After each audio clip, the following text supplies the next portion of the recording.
বিসমিল্লাহির রহমানির রহিম। আসসালামু আলাইকুম। আসমা কিচেনে আরও একবার আপনাদের সবাইকে জানাই স্বাগত। আশা করি আপনারা সবাই খুব ভালো আছেন। আমি আজকে আপনাদের তৈরি করে দেখাবো শুকনা চালের গুঁড়া দিয়ে রুটি রেসিপি। আশা করি আমার রুটি রেসিপিটা আপনারা প্রথম থেকে শেষ পর্যন্ত দেখবেন। আমার এমন নতুন নতুন রেসিপি পেতে আমার চ্যানেলটিকে সাবস্ক্রাইব করে আমার পাশে থাকবেন এবং লাইক, কমেন্ট, শেয়ার করবেন। চলুন রেসিপিটা শুরু করা যাক। তার জন্য নিয়েছি একটা বাটিতে 2 কাপ শুকনা চালের গুঁড়া। আপনারা ভিজা চালের গুঁড়া দিয়েও রুটিগুলো তৈরি করতে পারেন। আমার কাছে শুকনা চালের গুঁড়া ছিল, তাই আমি শুকনা চালের গুঁড়া দিয়ে রুটিগুলো তৈরি করব। এবার একটা কড়াইতে আমি পরিমাণ মতো পানি নিয়েছি। এবার পরিমাণ মতো লবণ দিয়ে দিলাম। নেড়ে নিচ্ছি যাতে করে লবণগুলা গলে যায়। এবার চালের গুঁড়াটা দিয়ে দিলাম।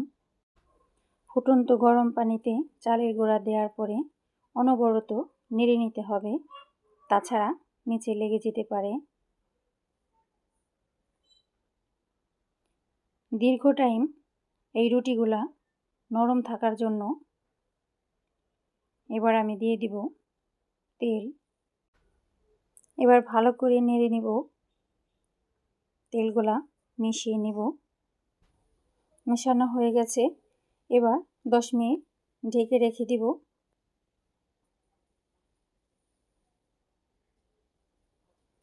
দেখুন 10 মিনিট পর ফিরে এলাম, কত সফট হয়ে গেছে।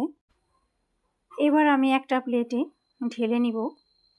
ঢেলে এই কুসুম গরম অবস্থাতেই মেখে নিব। দেখুন কতটা সফট হয়ে গেছে, পারফেক্ট সিদ্ধ হয়ে গেছে। ভালো করে মেখে নিয়েছি, রোলের মতো করে নিয়েছি। এবার একটা চাকুর সাহায্যে আমি পিস পিস করে নেব।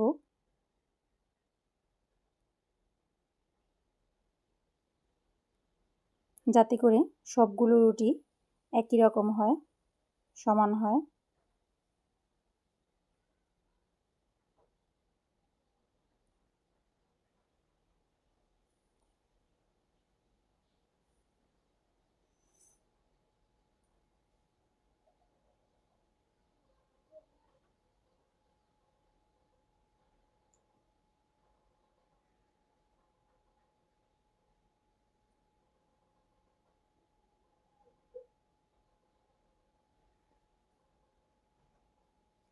এবার আমি রুটিগুলো বেলে নেব। রুটি বেলার সময় আমি কিছু শুকনা চালের গুঁড়া দিয়ে নিলাম। এবার রুটিগুলো বেলে নিচ্ছি।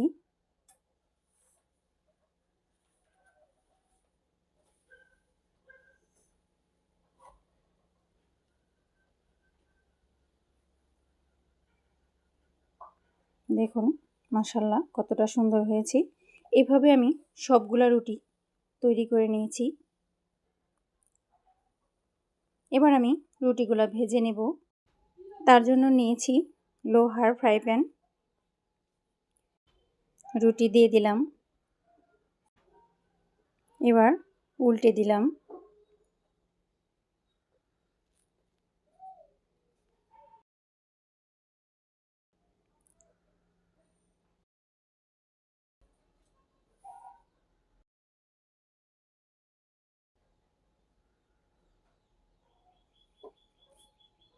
এবার আমি উল্টে দিলাম। দেখুন মাশাআল্লাহ কত সুন্দর ফুলে উঠেছে।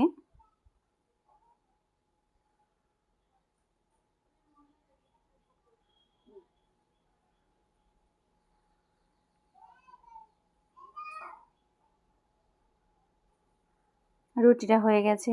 দেখুন মাশাআল্লাহ কতটা সুন্দর হয়েছে। এভাবে আমি সবগুলো রুটি ভেজে নিচ্ছি।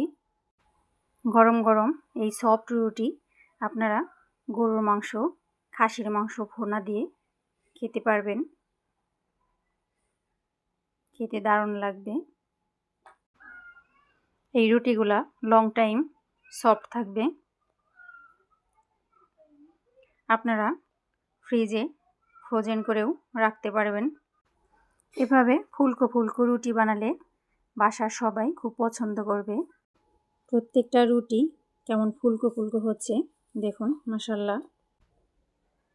দেখতে যেমন সুন্দর লাগছে, খেতে অনেক ভালো লাগবে। এভাবে আমি সবগুলা রুটি ভেজে নিলাম। দেখুন মাশাআল্লাহ কতটা সুন্দর হয়েছে। এভাবে আপনারা বাসায় বানাবেন আর আমাকে কমেন্ট করে জানাবেন খেতে কেমন হয়েছে। আমার এই ভিডিওটি যদি আপনাদের ভালো লেগে থাকে, আমার চ্যানেলটিকে সাবস্ক্রাইব করে আমার পাশে থাকবেন এবং লাইক, কমেন্ট, শেয়ার করবেন। আবার চলে আসব নতুন কোনো ভিডিও নিয়ে। আপনারা সবাই সুস্থ থাকবেন, ভালো থাকবেন। আল্লাহ হাফেজ।